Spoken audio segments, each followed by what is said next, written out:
Amazing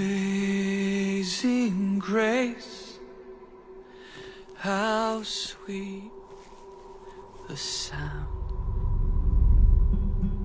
我最意的赦免。Fui ciego, mas hoy miro yo. Perdutor salvo soy.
There's a beautiful message of hope from around the world. Welcome to our annual meeting. This is UNA Westchester. I'm Marcia Brewster, Vice President, and I'd like to begin by introducing our President, J. Yana Edwards, to say some welcoming words.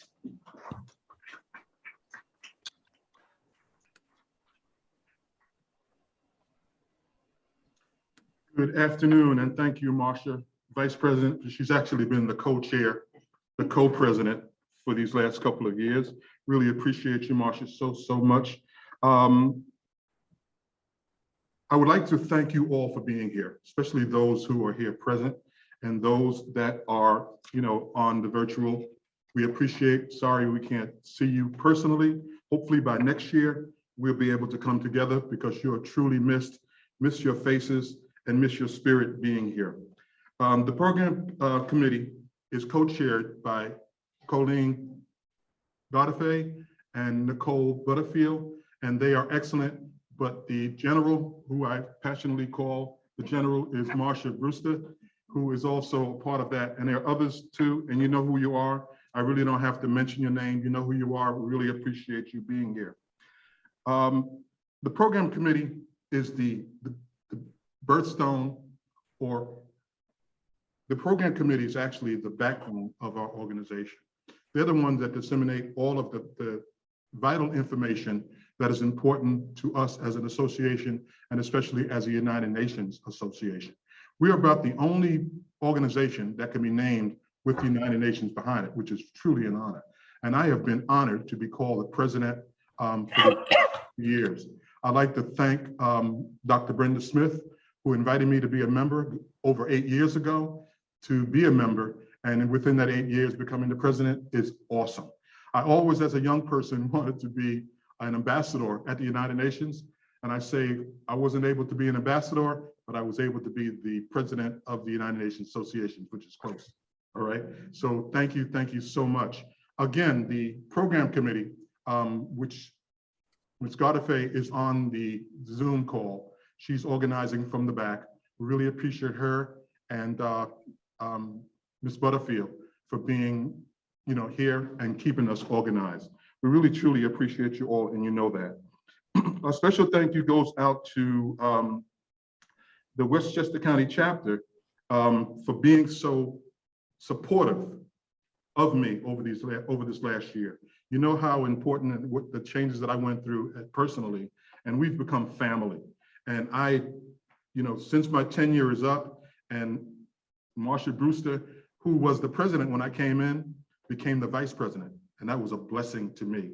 And now she's the president for life. She will be. She doesn't know that yet, but we all voted that. Yes. And we thank you, Marsha, for being here. Again, I've been a member for, since 2003. And I was a council person for the city of Mount Vernon, where Marsha introduced me to CEDAW, or the Convention to Eliminate All Forms of Discrimination Against Women. And I was able to get it as a council person in the city of Mount Vernon, was able to get it passed, the first in the state to pass the elimination of discrimination against women in the state of New York. And that's an awesome challenge, an awesome task. And since then, we've been moving along, getting the county to be the first in the county of Westchester to pass it. We're working on it now. Me as the advocacy committee person, I'm going to work on United States ratifying it because it hasn't been ratified. United States hasn't been ratified. And there's only about 4 other countries that haven't ratified it. So we're going to work on that. So hopefully before too long, we'll have it. So we'll be asking you to be a part of that implementation of that, because it's important that you help us do that by reaching out to your congresspersons, anyone that can help us move this thing along, because the elimination of all forms of discrimination against women and Do you know where that would be? He's Is it- muted. okay, my time is up already. But I had a lot more to say, but time is of the essence. And again, we'd like to thank you, young people. Good afternoon. Good afternoon. I greet you on behalf of the Westchester County chapter of the Links Incorporated. On behalf of my president, Hillary Fleming, who could not be here today. She regrets that she cannot be here today. However, I am honored to give greetings on her behalf. I am Dr. Alexandria Connolly, a proud member of the Westchester County Links Incorporated, as well as I serve as the Vice Chair of Education for the New York State Division of USNA UNA. The Westchester Chapter County of the Links Incorporated, and in fact, our entire organization, the Links Incorporated, is proud to partner with the United Nations Association. Several of our chapter members, as well as the chapters in New York and metro area, are involved with USA UNA. USA UNA Westchester specifically. We are so pleased to participate in your annual meeting today. For a little background on who we are, the Links Incorporated is a community service organization made up of 16,000 women of African descent throughout the United States and a handful of other nations. Founded in Philadelphia in 1946, the organization brings friendship together for those that want to do service in their communities, focusing on 5 areas which we call facets: the arts, health and human services, services to youth, international trends and services, and national trends and services. The Westchester Chapter County, established in 1950, so we will be celebrating our 72nd year. Yes, feel free to applaud.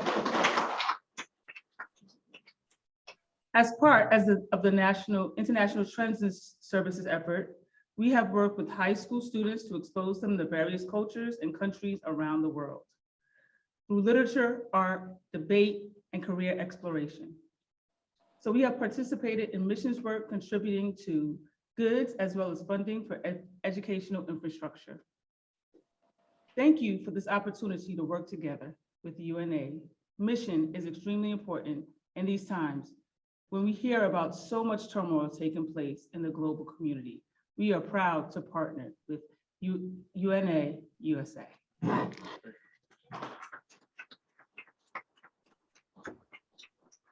Thank you so much, Dr. Connolly. It's so nice to be partnering with the Links Incorporated. Now we'd like to hear from our UNESCO ambassador, Simona Miculescu. Do you have the video, Derek?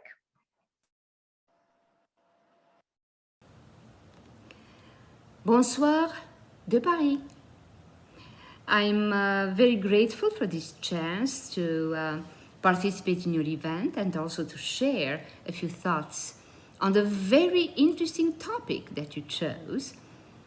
But also I'm happy to send my warmest thoughts to my dear friends that I know are there, with whom I share very fond memories from the times of my term as ambassador of Romania to the United Nations. Well, the United Nations was created to free the world from the scourge of warfare. It held out the promise of a future lived in freedom from fear. And UNESCO was created to help build that future. In the poignant words of its constitution, this organization is mandated to combat through education the ignorance of each other's ways and lives that has fueled armed conflict across the ages.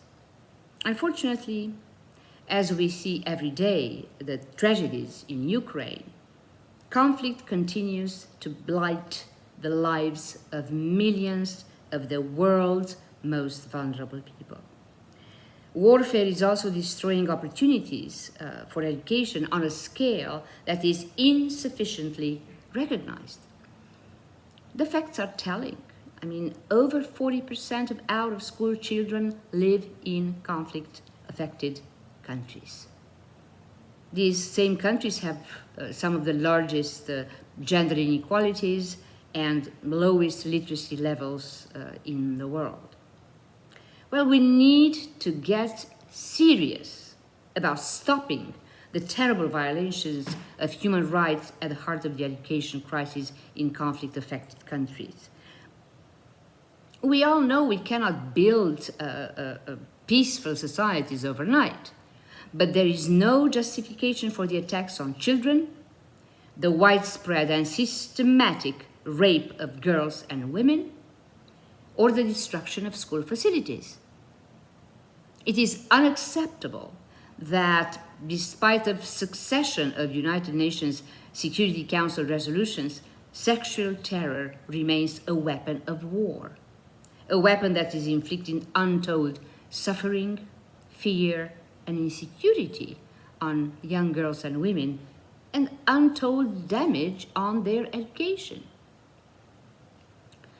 We need to unlock the full potential of education to act as a force of peace. The first line of UNESCO Constitution states eloquently that since wars begin in the minds of men and women, it is in the minds of men and women that the defenses of peace must be constructed. Well, no defenses are more secure than public attitudes, grounded on tolerance, on mutual respect, and commitment to dialogue. These attitudes should be actively cultivated every day in every classroom across the world. Using schools to vehicle bigotry or chauvinism or disrespect for other people is not just a route to bad education, but also a pathway to violence.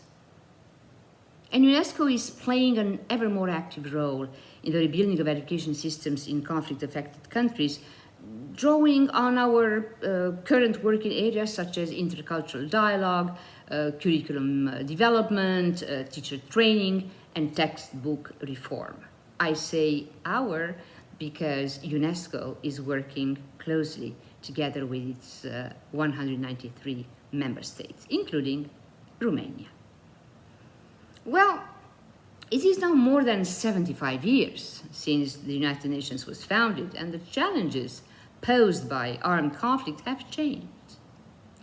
Yet the principles, the values, and the institutions underpinning the United Nations system remain as valid as ever. So we have to work together, us and you, in using them to confront the hidden crisis in education and create a world in which every child and every parent can live in freedom from fear. And on the other hand, my friends know my philosophy of life, but please don't forget what Mother Teresa used to say with her well-known wisdom. Peace begins with a smile. Thank you. Thank you to one of our favorite ambassadors who's now at the UN Educational, Scientific, and Cultural Organization, UNESCO, Ambassador Simona. Now I would like to call on my colleague, Dr. Brenda Smith, who will introduce our keynote speaker, Bishop Lartey. Brenda, you have the floor.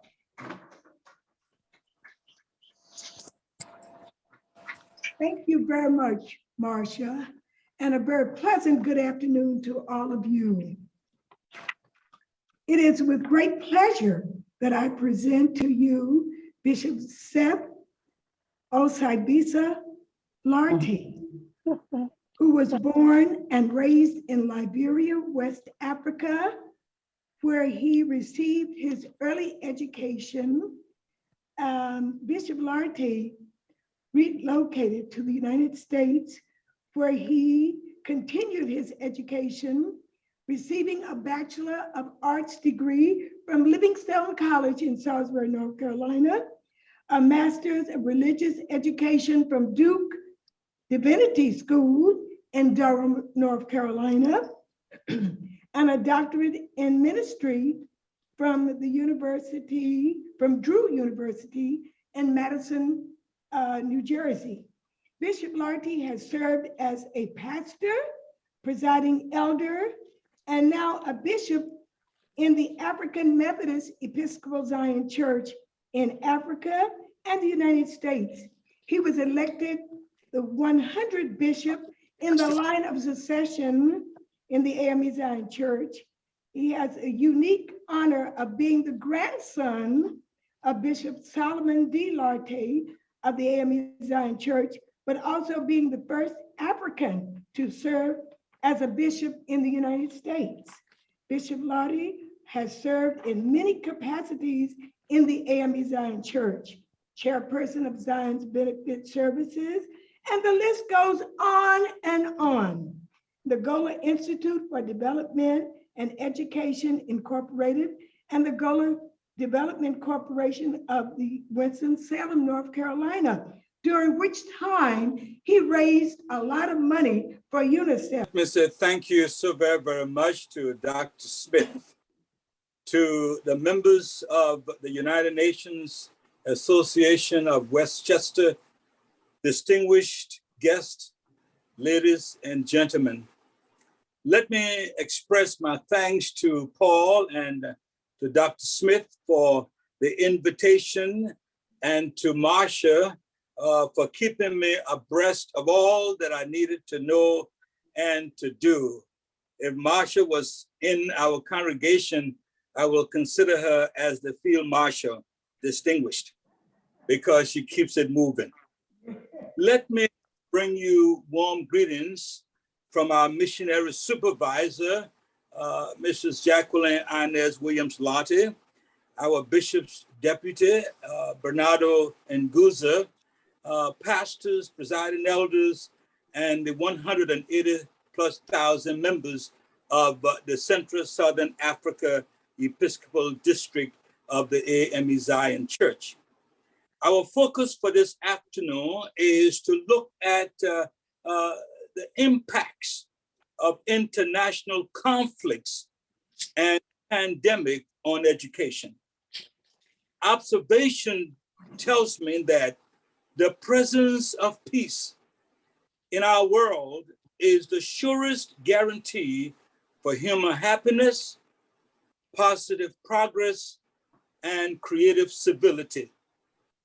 The absence of peace, on the other hand, promotes conflicts, diseases, death, hunger, homelessness, and unnecessary wars. Today, according to the Council on Foreign Relations, there are some 27 major conflicts going on in our world. These conflicts have given birth to needless emotional, needless spiritual, needless physical pains, and unimaginable suffering and unnecessary deaths. We must remember there is tremendous value in every human being. The English poet John Donne noted, no man, and I will have to add a woman, no man or woman is an island entire of itself. Every man, every woman is a piece of the continent and a part of the mean.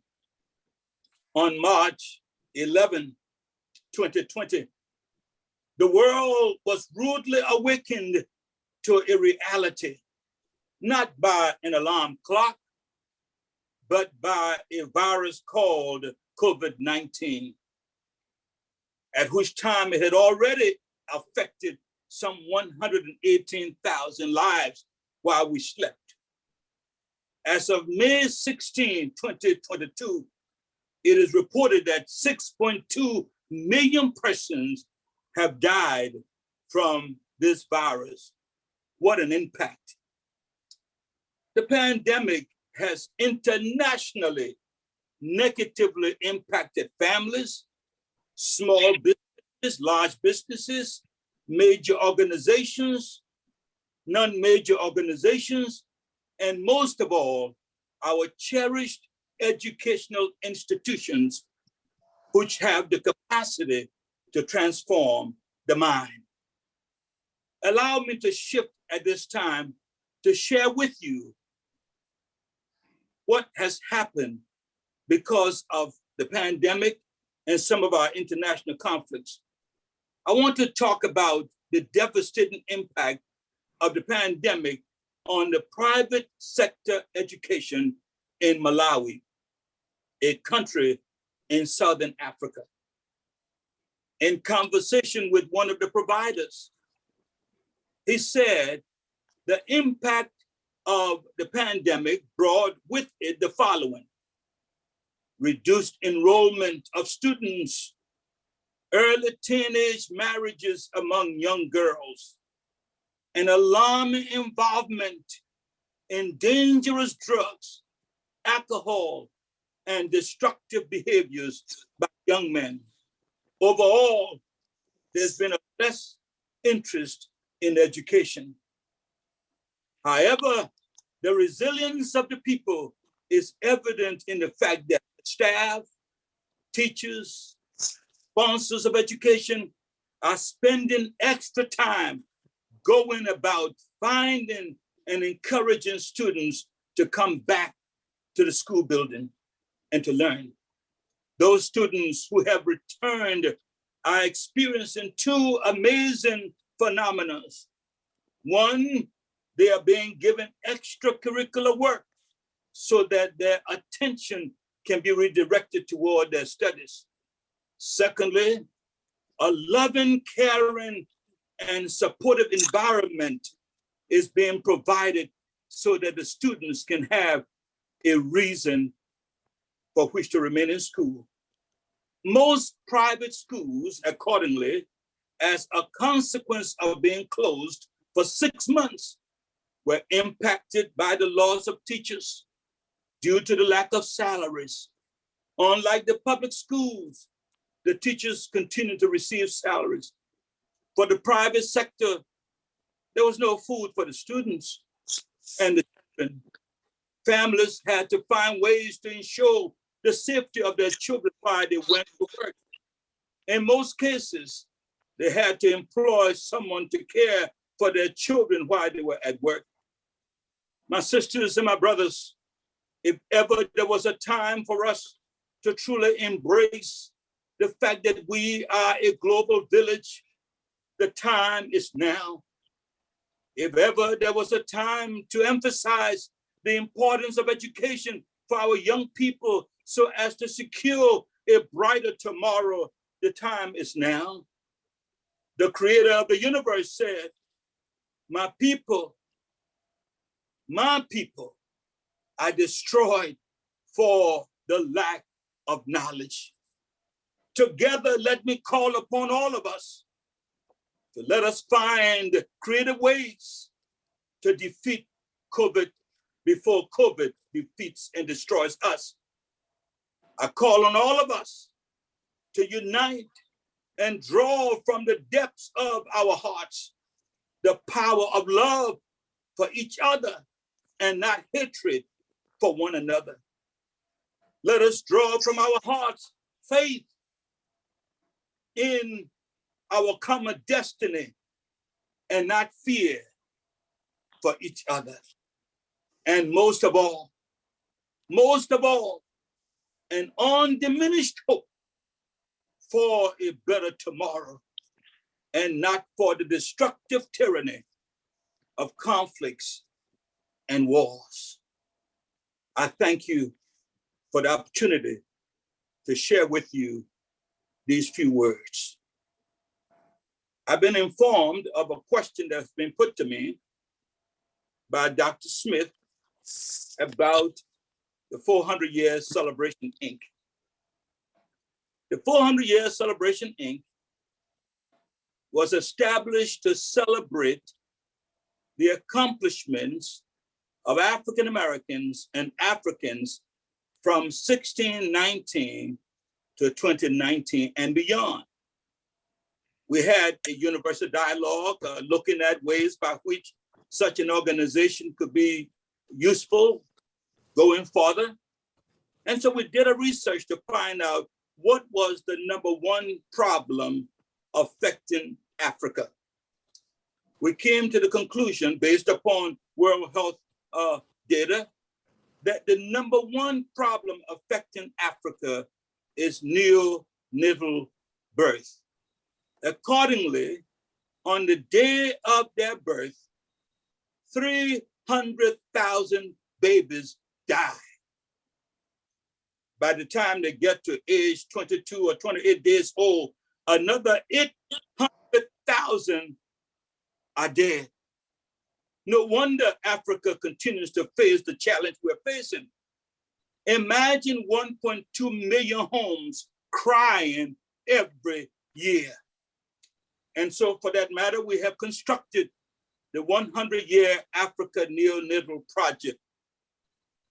This neonatal project is constructed based upon a paradigm that combines public health, the business community, the civic community, and the faith community. We believe that combining these entities can bring a whole new approach to reducing the atrocity of neonatal birth on the continent. At the moment, we've identified 10 countries to pilot the first 5 years of this approach. I want to thank Dr. Smith because here we want to welcome partners, funders, and professionals to help us accomplish this goal. Thank you again, Dr. Smith. Thank you, Paul. Thank you, Marsha, for the opportunity to share with you. We look forward to greater partnership and opportunity to spread the wealth of joy, of peace and happiness in the world. Thank you so much. God bless you.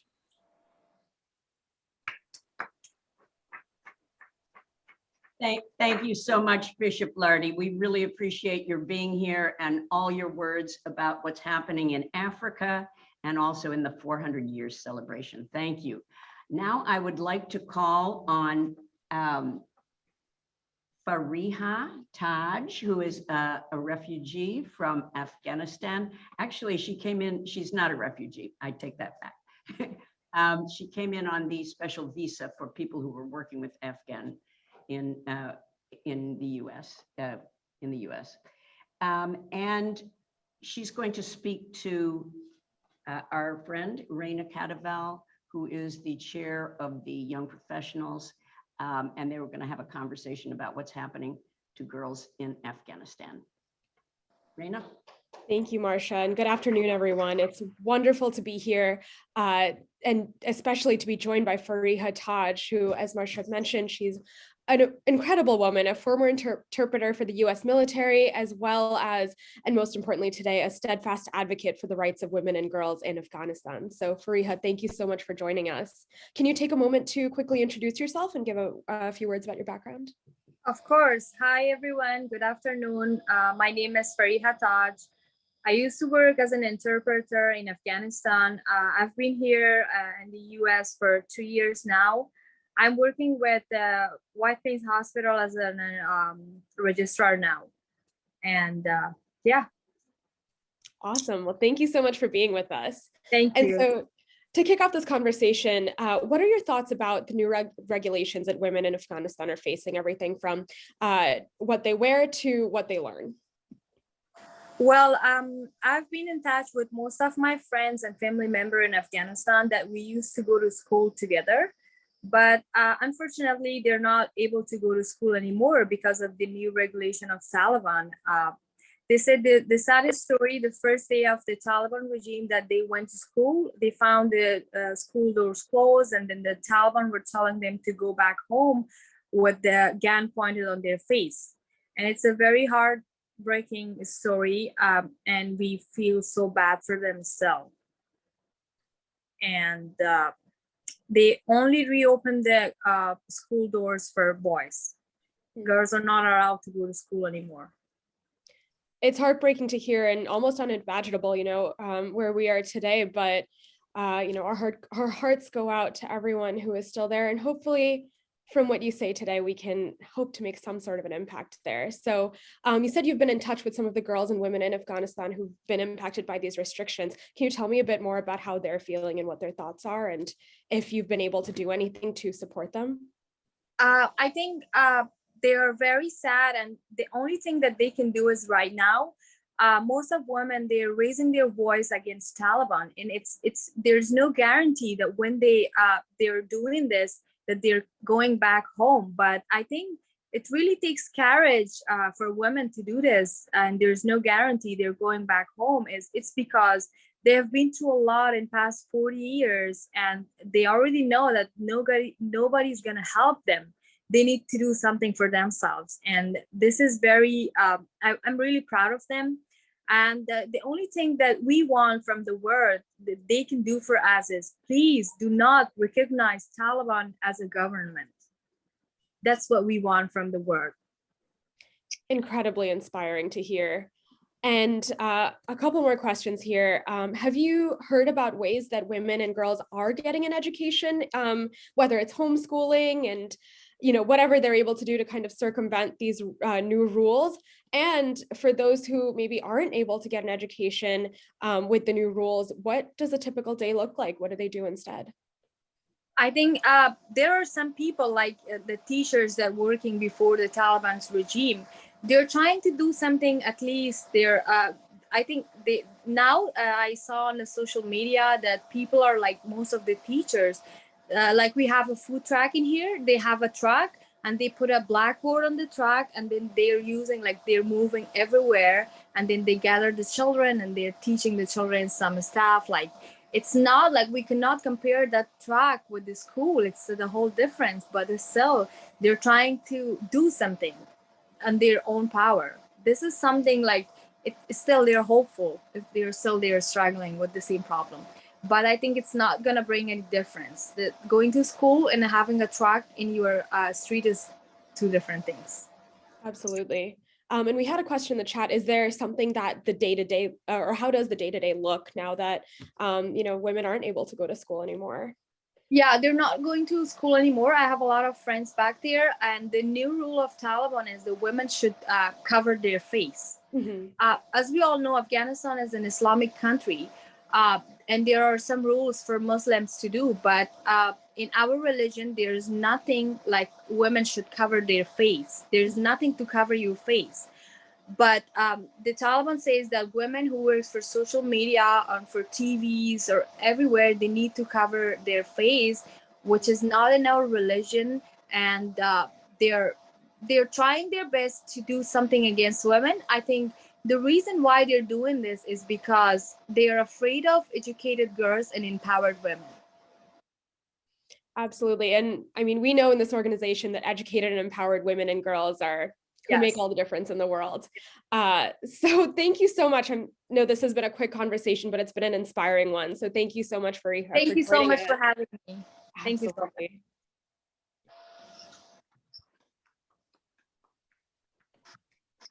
I will turn it back over to Marcia now. Thank you. Thank you, Fariha, and thank you, Reena, for those words. It is very difficult. We think we've had a hard time here in the US as a result of COVID, but imagine what those girls in Afghanistan are going through. It's very sad. Anyway, we hope that the UN and UNESCO can help in that area. Next, we want to have a video of Zoya Letvin, and she is from the Ukraine, and she has some very inspiring words about education in Ukraine.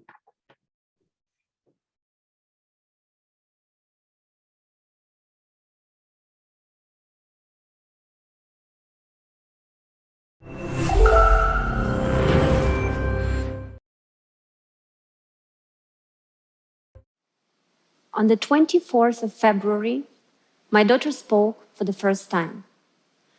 First word was babach, which means the sound of a great explosion. That night we woke to the concussive sound of bombs as our windows came crashing in. It was the bombardment of Kiev. I am someone who didn't believe it would happen. I was born just a few days before the Chernobyl disaster and a few years before the collapse of the Soviet Union. I grew up in an independent Ukraine, struggling to overcome the legacy of the Soviet system. So I was stunned when the windows crashed in. I froze, speechless, motionless, absolutely helpless. That was my first lesson of war. What you cherish can be taken from you in a moment. Even your peace of mind. For 40 million people in my country and for billions around the globe, February 24th is the day Russia invaded Ukraine. For 7 million Ukrainian children, it is also the day Russia tried to take their future. 176 children have been killed by Russian bombs. Hundreds more have been wounded. 10 years ago, I dedicated myself to building world-class schools for the children of Ukraine. I believe education is the most powerful tool for improving the economy, the environment, and human well-being. War very quickly destroys all three. So far, 900 schools have been critically damaged. 84 are completely destroyed. And yet, education goes on. During the COVID pandemic, Ukrainian government engaged my team to create the Ukrainian school online. During the last 2 years, it has delivered school to children wherever they were. Students from remote areas had access to teachers and lessons they wouldn't have otherwise. And that was my second lesson of war. Putin can take a lot from us. Our homes, our jobs, our loved ones, our peace. But he cannot undo education. Knowledge and curiosity are unassailable treasures. And as long as our children keep learning and our teachers keep teaching, even while they are starving in shelters under bombardment, even in refugee camps, we are undefeated. Our people stand heroically, but against the second largest army in the world, we cannot stand alone. To end this war, we need you. We need every citizen in every nation to demand that it stop. And that was my third lesson. My freedom is connected to yours. Don't watch from the side. Don't wait and see. Stand up with us now. Stand up for freedom. Stand up for democracy. Stand up for Ukraine. Thank you.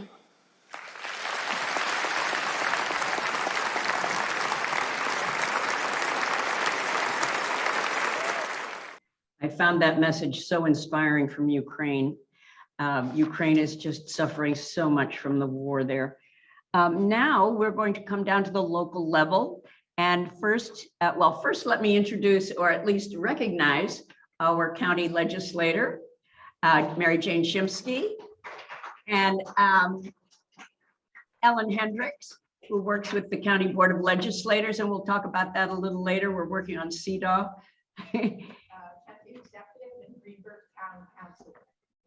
Greenberg Town Councilman Ellen Hendricks has had so many different positions.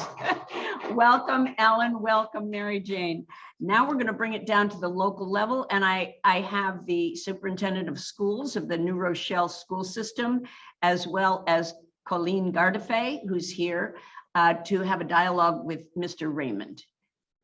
Colleen, you have the floor. Thank you, Marsha. I appreciate that.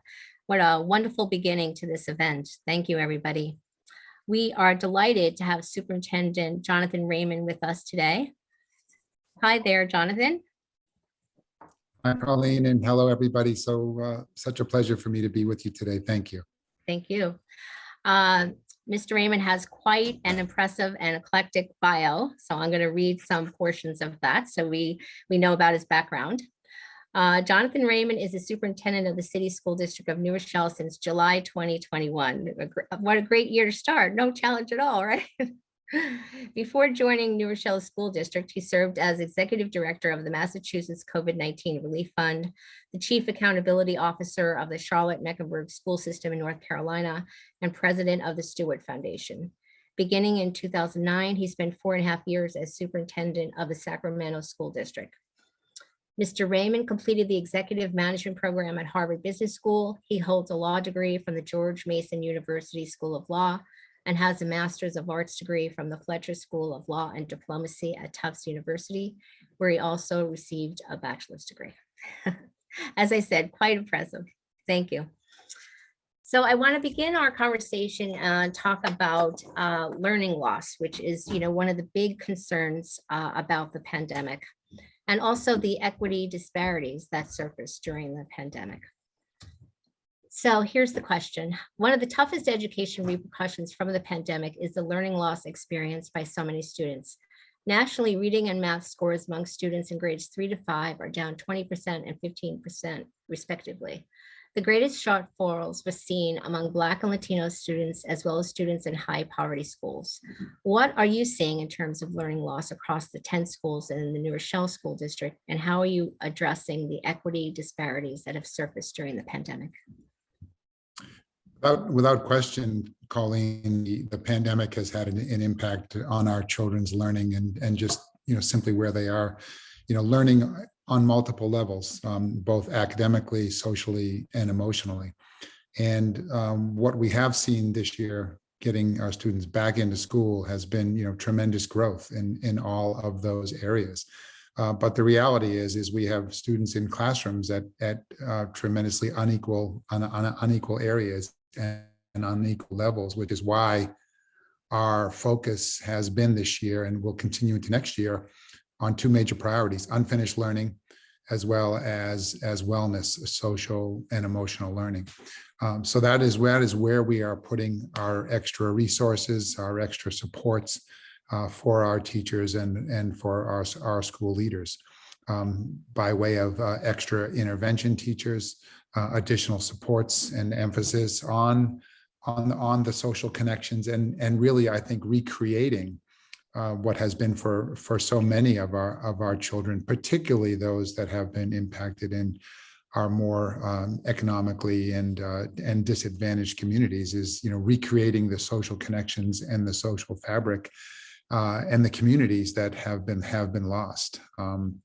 Those communities are communities that you referenced. We've had issues with getting access to computer devices, have issues accessing to the internet.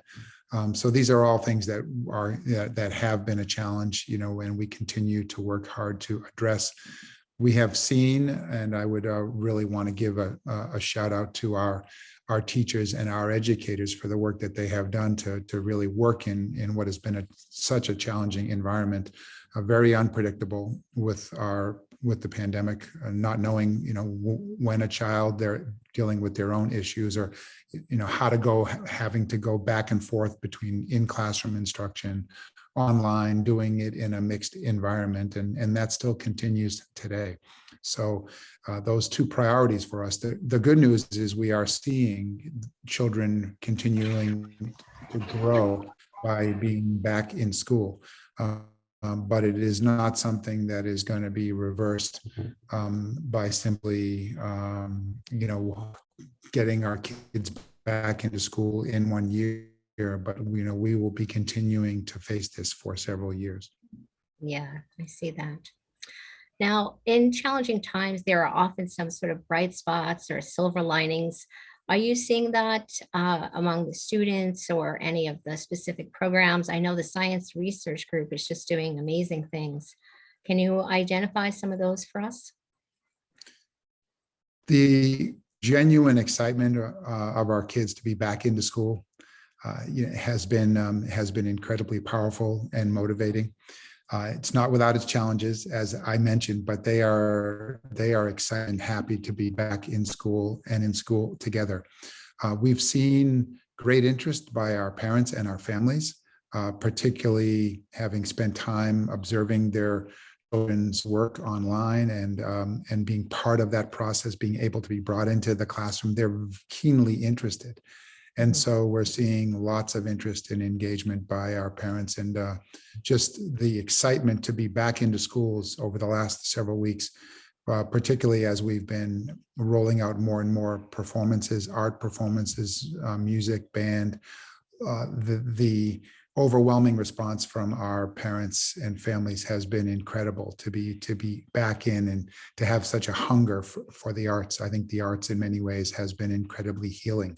So one of the bright spots, as I have witnessed and seen performances at every level, elementary, middle, and high school, is the incredible power that the arts have to not only give our young people such confidence and skills to help to really continue to uplift their curiosity, but how it's been so gratifying and rewarding for our communities and our families who have attended these events. You mentioned our science research program at the high school. It has been a really good year for our students who have come back with local, regional, and even some national awards.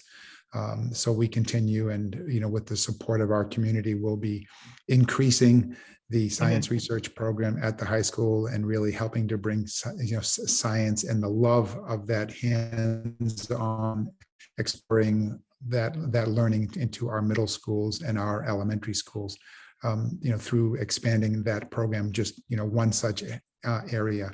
And we could continue to talk about some other programs as well, but again, it's all been underscored by the excitement and enthusiasm that our young people have had to be back together in those environments, learning with our faculty and staff. Great, thank you. I want to talk about the community focus that you have maintained this year.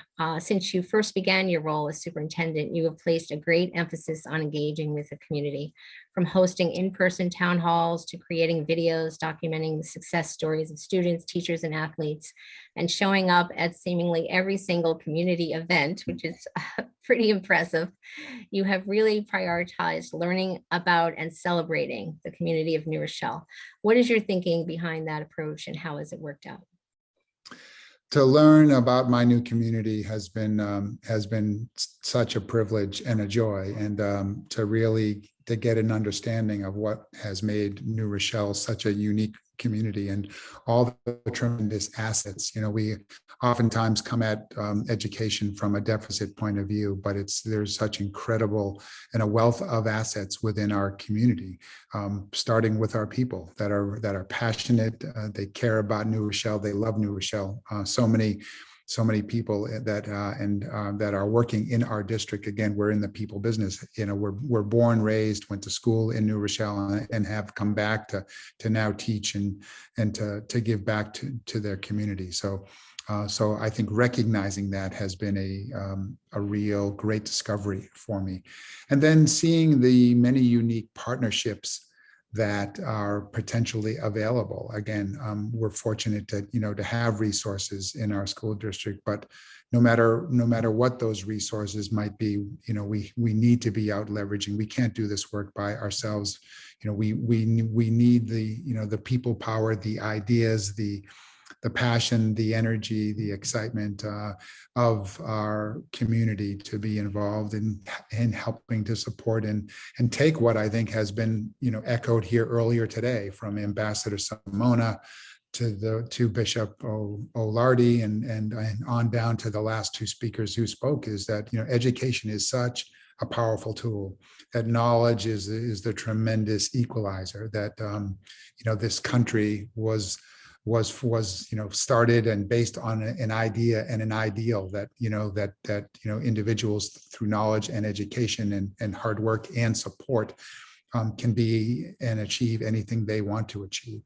And that's why these partnerships and getting out into the community and getting to know people and finding ways to help them get involved is a big part of my work. And so that's why I spend a lot of time out and about in the community. And it's also the way that it helps me learn about, what are the challenges and, where do we have to bring our resources, what needs to be fixed. I can't address issues that I'm not aware of. And by being out in the schools and in community, I see things firsthand. Yeah, that's great. Wonderful. I have a couple more questions for you, and you touched on it a little bit, sort of the expanded role of schools into almost social service agencies. So many districts in the area started to adopt a community school model, offering free meals and Chromebooks to some students prior to the pandemic. During the past 2 COVID years, however, the need to provide free meals for families and Chromebooks for students and Wi-Fi hotspots for neighborhoods increased dramatically. Will this new approach of meeting the basic needs of families beyond education extend beyond that pandemic and become a new model for how schools will operate in a community? We're fortunate that our schools are located within communities. And when I think of a true full service community school, I think of a school that's it says, and it's warm and it's welcoming and it's open for business, whatever that may be, from things as simple as making sure that our playgrounds are open and accessible on weekends for our children and our community, to offering our services in our schools, as we did at Columbus Elementary on Friday morning. We offer counseling and support and social services, to families that want to avail themselves of it. And the list can go on and on. We need to find ways to not only enable our communities to come into our schools, which has been a tremendous challenge given the pandemic, but also to broker services in our schools, whether it's as we do monthly, having the food banks that are able to come in and to use our schools as hubs for the community, to other social services. This is the definition of a true community school, is when you're open when you're accessible, when you're finding ways to create partnerships to make more of our resources in our communities available, to our families. These are the public schools, and we need to think of new ways to make our schools not only those hubs, but to be able to have resources available that they may need. Okay, great. Thank you. All right. And I have one final question for you, and just sort of, how do you stay optimistic? So here is the question. In a city as diverse as New Rochelle, where it is hard to please everyone, as you have probably learned, and as the virus still casts a shadow over everyday life, your role as superintendent must feel quite challenging at times. How do you find the strength and determination to move forward with optimism? What personal resources and support systems do you tap into for renewal?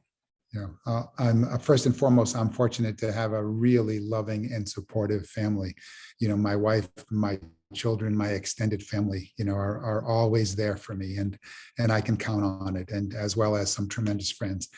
I see my job, we're, as I said earlier, we're in the people business. And so we're fortunate that a lot of the community works for the school district. So, taking care of our people is a big priority for us. And I also talk about how important it is for us to continue to get better. I like to win. And when you win in education, it means you're providing more and more opportunities for our young people, to excel and exceed. That's what this work is about. And that's what I think leadership, when you fundamentally get down to it, it is. I do try to find a way to bring a little bit of balancing in my life. For me, in my own personal, journey, it's making sure that I eat well, right? But I also work on my inside, through my own daily, regular mindfulness meditation work. This has been really important to me, and we're seeing more and more of that applicable in our schools. We had last summer, we began rolling out more summer programs. They had a STEAM and a STEM focus, but we also offered our young people yoga and mindfulness as a way, and I think a recognition that this work and learning is both external and it's internal. And it is hard to learn academically, if you're struggling on the inside. And so why both the academic part, the social, the emotional, they're all critical components of learning. And that's why we continue to emphasize, both of them, and to give these tools to our young people to be able to help them, manage their emotions, make good decisions, be able to have the kind of resiliency and confidence and self-assuredness that are such important skills and components in life. That's why the arts, if you walked around the lakes on Friday, you would have seen many of our art students outdoors. They were there from 7:30 in the morning till 3 in the afternoon, working on their individual paintings in small groups alone. And that kind of sense of self and discipline and curiosity and a hunger for knowledge is what will serve our young people well, as they continue with their educations and on into life. So it's important that we model those as well. And as I say, if we're not, and I'm not talking about what can be, and providing opportunities of hope, there's so many challenges today that can be, I think, discouraging. And so while we confront those challenges, we look really, really intently at the North Star in which we are going to, and that is to ensure that our young people are the empowered change agents that they want to be, and that they are already, fulfilling that role. And that, I think, is an important part of what we're doing and what my role is as well. Wonderful. Great. Thank you so much for your comments and your insights. We are really grateful that you're here with us, and we wish you all well. Thank you. It's a pleasure. Thank you very much. Thank you. Thank you very much, Colleen and Mr. Yep. Raymond. That was a very excellent dialogue and really spotlighted some areas of hope that we're seeing maybe as we go beyond the pandemic. Thank you very much. And now what you've all been waiting for, the winners of the media contest. And I'm going to call on our education co-chair, Mr. Dimitrios Mihailides, to award the winners of the media contest. And we call him Mr. M for short. Mr. M.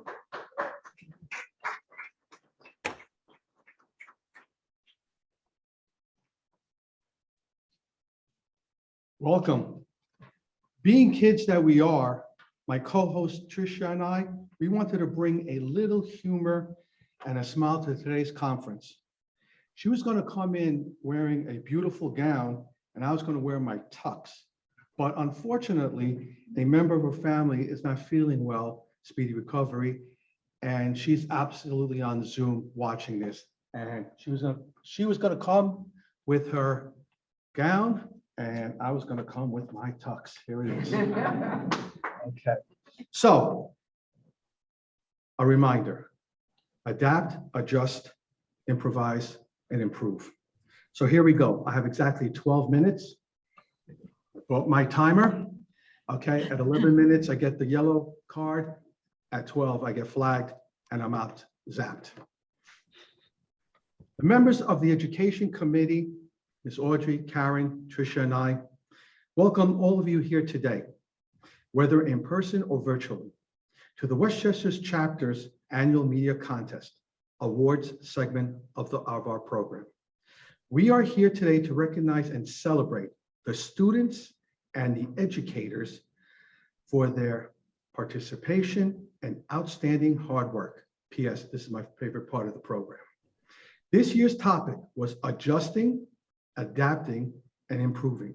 Students were invited to view an introduction of a video produced by the United Nations, which highlighted how we as humans adjusted, adapted, and improved in the face of COVID. The students were asked to consider how they had experienced these changes firsthand, and to create an artwork, literature, poem, etc., that showed these experiences and their feelings.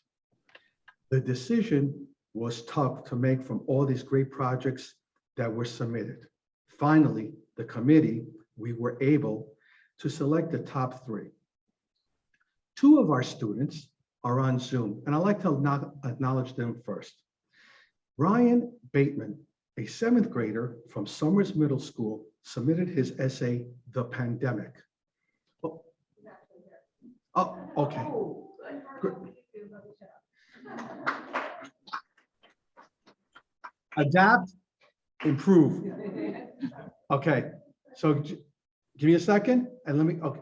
All right, next, Miss Kennedy E. Hines, an 8th grader from Riverdale Country School, submitted her work and artwork and descriptive essay, Reflection of COVID, Adjusting, Adapting, Embracing, and Improving.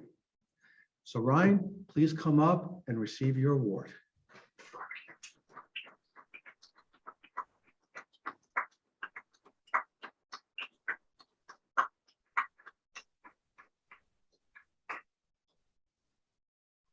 Around.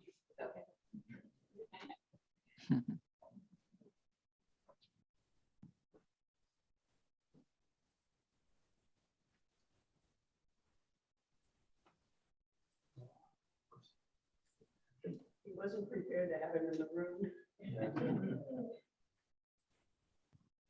Ryan, I'm going to do something, so you know. I have your bag right there, but you get one of these for sure.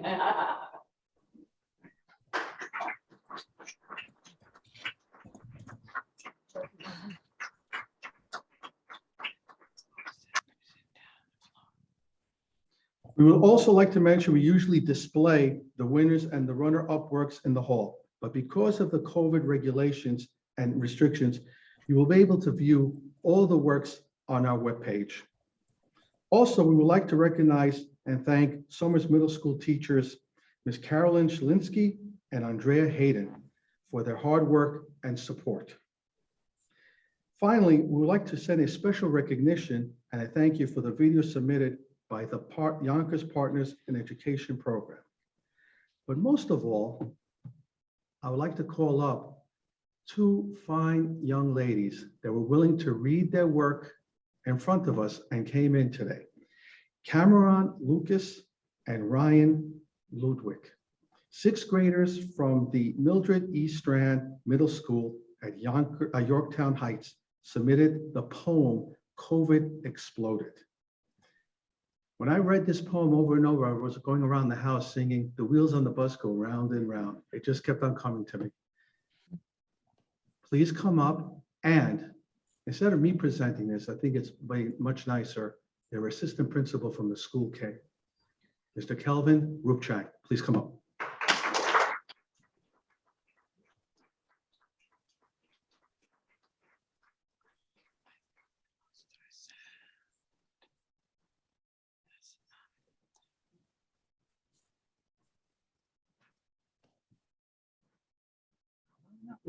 You're on.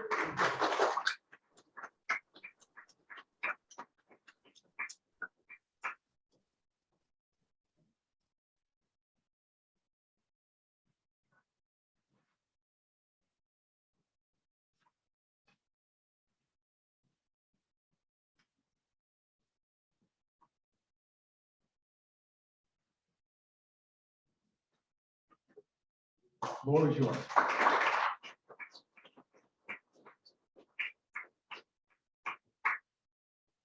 Take your mask off. How COVID exploded. COVID is infectious, spreading its path. It kept people at home, stuck in its rat.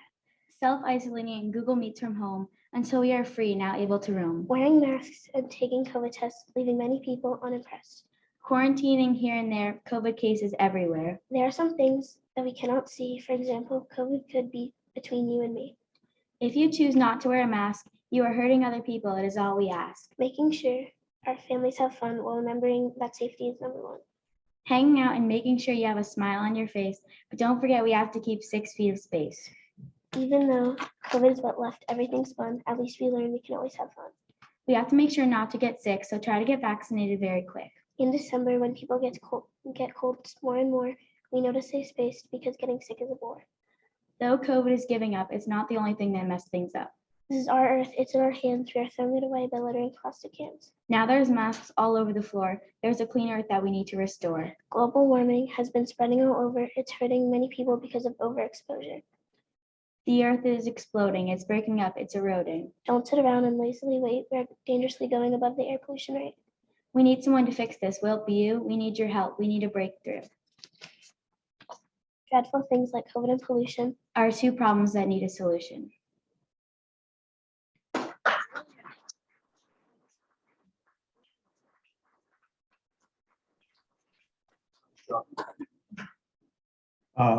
Congrats, good luck to all, and thank you again for all your hard work. Again, please, a round of applause, and we look forward to next year. Good luck. Thank you.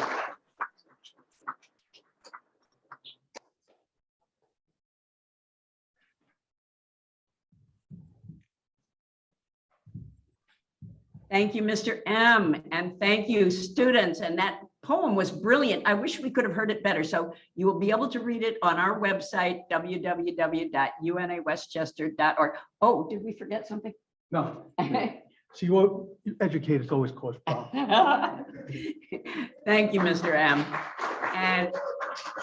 And Cameron and Ryan, you've written a brilliant poem. I thought it made a lot of sense. It's very intelligent. Thank you.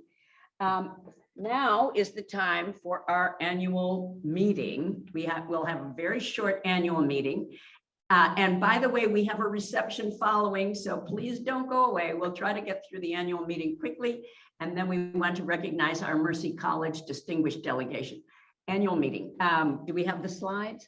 I'm just going to quickly go through the slides. The full report of our full annual report will be on the website, the executive summary, as well as the long version of the report. But I will just go through it quickly now. Next. First is our advocacy committee, and it's led by Yana Edwards and by Brenda Smith. And among the other things, we try to raise awareness of the work of the UN among our local representatives, such as Jamal Bowman and Senator Andrea Stewart Cousins. And we are also working, as Yana told you at the beginning, on the convention, the UN Convention on the Elimination of All Forms of Discrimination Against Women. And that will be, that will be implemented in Westchester County by the Board of Legislators. Next. Next. Young Professionals Committee is headed up by Raina Cadaval and Paul Presendu, a bunch of brilliant young professionals. They're doing a lot of work with Model UN in Westchester County, as well as working together with young professionals in New York City and Southern Connecticut. So we are very proud of them and we hope you'll all join them. Next. Program Committee, Colleen Gardefay and Nicole Butterfield, and I've been working with them a lot. We usually have about 4 programs a year, 4 or 5 programs a year to raise awareness of the work of the UN, such as today's annual meeting. And other programs are UN Day, which is in October 24th. Then we also celebrate Human Rights Day in December and International Women's Day in March. And there's also International Day of the Girl and other programs that we celebrate every year. Next. Communications Committee is headed up by Raina Cadaval. We have a quarterly newsletter, which is called Global Connection. And we also have our website, www.unawestchester.org, and as well as outreach and engagement to schools. And maybe if any of you are teachers here, feel free to talk to Mr. M at the reception because he can give you some more idea about what we're doing with the Education Committee. Next. Oh, sorry. Keep going. Education Committee. Sorry, we already talked. Second annual student-focused media contest. The 3 leaders of the Education Committee, by the way, Mr. M and Trisha Valdez and Karen Rockwell El-Badri. And they are working together with schools, and you can speak to Mr. M about it later. Next. Partnerships and Community Outreach Committee, that's Brenda Smith. Dr. Brenda Smith is the chair of that. And our main partners these days are the Links Incorporated, because we have a national partnership with the Links Incorporated. And we also have the partnership with the Alpha Kappa Alpha sorority, many colleges, universities, and libraries. So we look forward to, and local mayors and local leaders as well. Next. Finance and Development Committee. We have a very small budget of about $10,000. We usually spend it all plus more, so we have to figure out ways to raise a little bit more money. We've worked on our budget for the current year, 2020, and as you can see, we need to do a few fundraisers. Next. Membership Committee. We have about 299 members. Most of them are youth members. It is free for all youth up to the age of 26, I believe. And introductory membership is $25. We've increased our membership by about 12% last year. And we have a lot of outreach activities with high school students. Next. Nominating Committee. Now we are going to have the winners of the current group of officers and directors announced by our nominating committee chair, Professor Joan Caton. Professor Joan Caton, the floor is yours. It is my pleasure to announce our new member-elected board. But to surprise Marcia, before I do that, I really have to say, this has been a fantastic program. And I keep thinking that we've reached the height of our fantastic programs. And then the program committee comes up with another amazing program. This was fabulous. Okay, now I will tell you all the new members of the board. The first member is Marcia Brewster, has been elected as president And she is back by popular demand. This is and Demetrius. What I need, yeah. Demetrius Mihailidis is going to help her. He is the first vice president. Lily Schindler will also be wonderfully helpful as second vice president. Karen Rockwell is indispensable as secretary. Victor Pitinkamani as treasurer is going to be amazing as he is with the School of Business for Mercy. Brenda Smith will be chair of the nominating committee. And we have elected the following directors: Trisha Valdez, Nicole Butterfield, Colleen Gardefee as program committee with Nicole Butterfield. Trisha Valdez is on the education committee, as you already heard. Ronnie Lichterman is membership committee.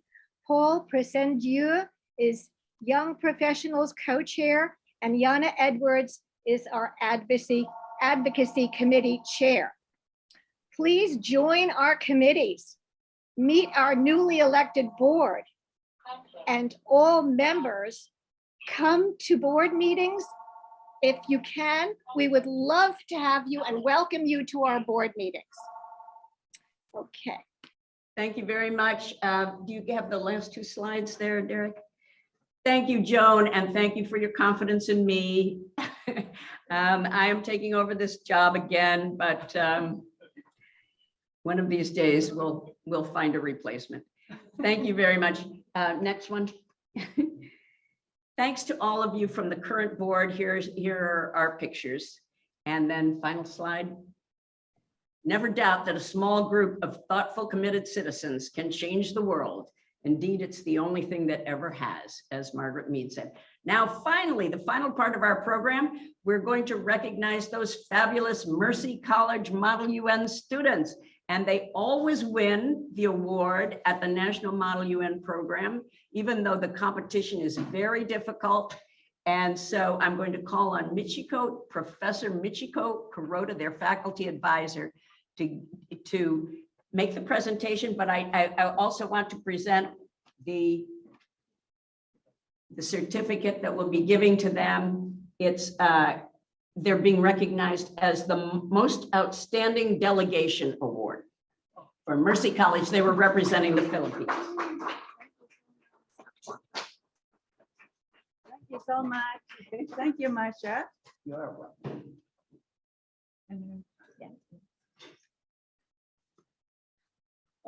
Honorable President and board members, distinguished members, and welcome guests. Thank you for the opportunity to celebrate our awards at the Model United Nations Conference, which took place in April this year. We are delighted to be recognized for our performance in front of a group of such distinguished persons. This year, we had a team of 16 delegates representing the Republic of the Philippines. We were awarded the Distinguished Delegation Award and 2 outstanding position papers. One was for the General Assembly First Committee, and the other was for the International Organization for Migration, IOM committees. Moreover, our team had 3 chairs for the conference. It was very competitive to become the chairs. So I'm very, very proud of my students who became chairs. Now I would like to take this opportunity to express our gratitude for the award ceremonies that you have kindly held for us. And this means a lot to us. Thank you so much, Marsha and board members. And on behalf of Mercy College, I would like to say that we accept this honor. Thank you so much. Ladies and gentlemen, let me introduce Dr. Stuart Seidel, Dean of the School of Social and Behavioral Sciences. I would like to recognize him in the Zoom. Dr. Seidel, are you there? Hi there. Hi, Michiko, Professor Kuroda. It's so nice to see you. And thank you so much for honoring us United Nations Westchester. Model UN is so good for our students, and I was so happy when I came to Mercy to see that we had a thriving chapter under Machiko's guidance. I believe Model UN is so good for our students because it truly is a high impact learning practice where students learn way beyond what can be covered in a classroom. The social skills, working with diverse others, team skills that you could never get in just a 90-minute classroom. And with Machiko's guidance, they go really above and beyond and learn so much. And that also, the other reason I love the Model UN is it really provides opportunities to connect with the community, like here with this chapter right now. And then also can build relationships with other schools. Like because I had Model UN at my previous institution, Machiko and University of New Haven have built a relationship to practice together. And Model UN, I just think is good for the world. I mean, we live in a world where civil discourse seems broken. And the skills that students learn in Model UN, I think will be helpful, whether they're diplomats, whether they're in corporate America, or just citizens. So I'm so happy we have that. And finally, I just want to say, I really look forward to seeing some of you at the end of July at the mini Model UN conference for high school students, which we will co-host with the UNA USA Westchester chapter. So we really hope to see you there. And thank you so much. And thank you for co-hosting with us. Thank you, Dr. Saito. Now let's hear from our three students. They took different roles in the Model UN this year, and each one will speak one minute. First, Lavina Resto, are you there? She just graduated from Mercy College with a Bachelor of Science in International Relations and Diplomacy. She was our head delegate. In addition, she was a delegation to the IOM until she was headhunted as the chair of the UNESCO committee. Lavina, you have the floor for 1 minute. Thank you, Professor. Thank you, UNA USA Westchester, for honoring us again. This is the second time you guys have honored us, and it has been a great feeling to be recognized for all of our hard work. First, being a part of the Mercy College Model UN team has been one of the biggest highlights of my college career. Once I joined the team about 2 years ago, it was hard for me to really stop. I found myself wanting to join every semester and be a part of this experience. This semester, as well as last semester, I was part of the team as head delegate. And that particular journey was difficult and challenging for me, but in the end, it was also very rewarding. We were able to experience the team, a group of students who really didn't know one another well, who really didn't know what Model UN was about, from the beginning of the semester to watch them grow and execute as a fully functional team at the conference and come out on top. I mean, just to watch that kind of growth as a leader and to see within your team is really just like a great experience. It makes it all worthwhile. So not only did the team make lasting friendships and memories, one of the most important things that we did do was learn things that we could take away into the real world. We learned what it means to be resilient in the presence of adversity, what it means to work with others who may have differing views, and what it means to be a leader and use your voice, especially in times like this. As Dean Seidel pointed out, there's so much going on in the world, and to be able to have your voice be heard and amplify it amongst many other voices is very important. And Model UN gives you those skills and those opportunities to learn how to do that. And so once you graduate, like me, you get to go out into the real world and take those skills. So now that I've graduated and move on, I'll miss the team. I'll miss Professor Kuroda, who has instilled so much into me, into the team itself and all the students who come through. But I can only assure that I'll take everything I learned into my future endeavors. And I can't wait to come back to Mercy as an alum and help out any way I can. So thank you. And thank you, UNA Westchester, for honoring us again. Now I would like to introduce you Ryan Miglio. He also just graduated from Mercy College with a Bachelor of Science in Business. He was the chair of the UNICEF committee. Hi, everyone. My name is Ryan Miglio.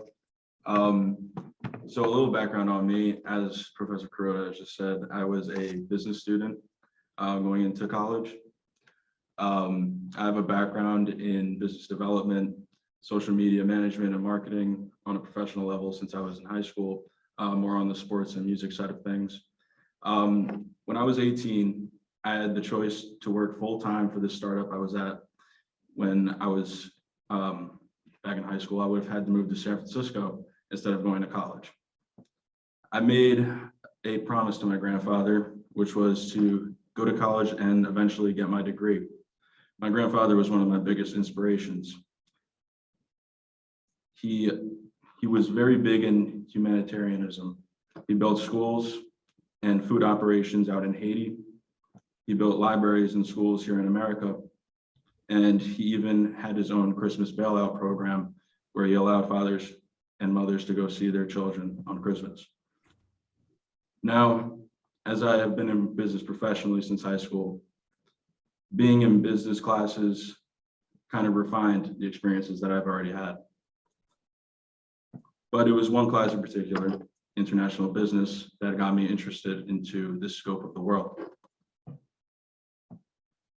Next semester, I had signed up for an international relations class, which had ended up being one of the best choices I had made in my college career.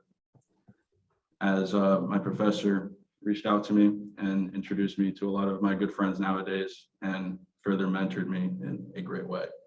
I had learned how to speak publicly and give speeches, which was something I struggled with prior. I had learned how to think critically and research efficiently and effectively. I had learned how to negotiate, mediate, and work with other people who have different diverse backgrounds. I even learned how to write professionally, eventually earning 2 outstanding position paper awards in my 2 conferences prior to this one. Now, this is all thanks to the mentorship of Professor Kuroda and the resources that the IRDP program at Mercy College has offered to me. In my 3rd and final conference as an undergrad, I had an opportunity to serve as the chair of the UNICEF committee. This experience was second to none, and it was amazing to see the energy and excitement that the delegates had when it came to working together. And I was honored to be a part of that procedural process that saw the eventual success of our committee. During an informal break in our session, I was greeted by the USA's Youth Ambassador for UNICEF. It was an honor to see it would be an honor to see if our ideas generated in this conference could create an impact or a real world influence. When I sit down at the end of the day, I can say that with no doubt, being a part of the Model United Nations team was not only a highlight, but rather a core element of my college experience and going into my future. Thank you. Now, last but not least, Hilda Maganga Guari. She also just graduated from Mercy College with a Bachelor of Science in International Relations and Diplomacy. She was officially the first timer in the UN, Model UN, in the 3rd committee. Believe me, she was very well prepared. Hilda. Thank you, Professor Kuroda. Good afternoon, everyone. It's a great pleasure and an honor for me to be here today. My first experience at the 2022 National Model UN was one of a kind. Although I was a first timer for NMAN, thanks to Professor Kuroda, Davina, Ryan here, and all the other all my other team members, I was fully prepared to embark on this adventure and successfully represent the Philippines as a diplomat. I was part of the General Assembly 3rd Committee, and I participated in the discussion on education, more specifically on how to ensure an inclusive and equitable access to education. My committee had more than 60 delegations, and all from different diverse backgrounds gathered to share their opinion and ideas, all unique and innovative. The level of cooperation each delegation showed was very remarkable. not only did Mother UN deepen my understanding of the UN and also the SDGs, it also helped me build confidence and sharpen my public speaking, negotiation, diplomacy, and writing skill. One thing that I would say that I took from the Mother UN is it's together, is that together we can change the world. Thank you.